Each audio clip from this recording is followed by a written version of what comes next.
La rupture conventionnelle est encadrée par les articles L. 1237-11 à L. 1237-16 du Code du travail. Selon ces articles, employeurs et salariés conviennent d'un commun accord des conditions de la rupture du contrat de travail à durée indéterminée qui les lie. De ce fait, elle est exclusive de la démission ou du licenciement. La rupture conventionnelle du contrat de travail obéit à une procédure très spécifique.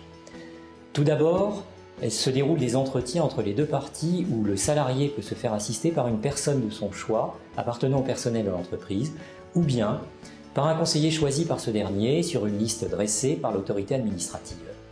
Dans ce cas, le salarié doit en informer son employeur, pouvant également se faire assister par une personne de son choix au sein de l'entreprise ou par une personne appartenant à son organisation syndicale d'employeurs, voire par un autre employeur qui relève de la même branche. S'ensuit l'homologation de la convention de rupture signée par le salarié et l'employeur, ayant pour objet de garantir le libre consentement des parties et de définir les conditions de la rupture, notamment l'indemnité spécifique de rupture conventionnelle.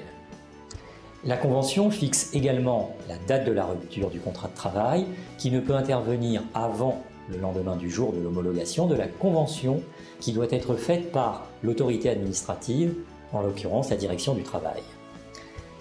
La rupture est entourée d'un certain nombre de garanties pour le salarié et lui ouvre droit dans les conditions de droit commun, activité préalable suffisante, recherche active d'emploi, au bénéfice de l'allocation d'assurance chômage.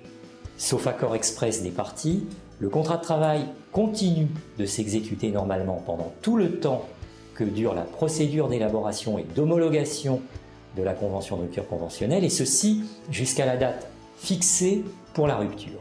Les parties disposent d'un droit de rétractation à cet égard qui est égal à 15 jours à compter de la date de signature de la rupture.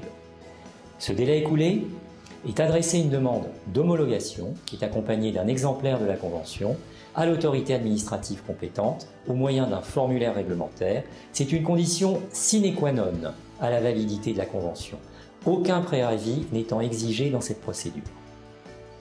S'agissant de la situation juridique du salarié pendant la procédure, les règles afférentes au contrat de travail continuent à s'appliquer.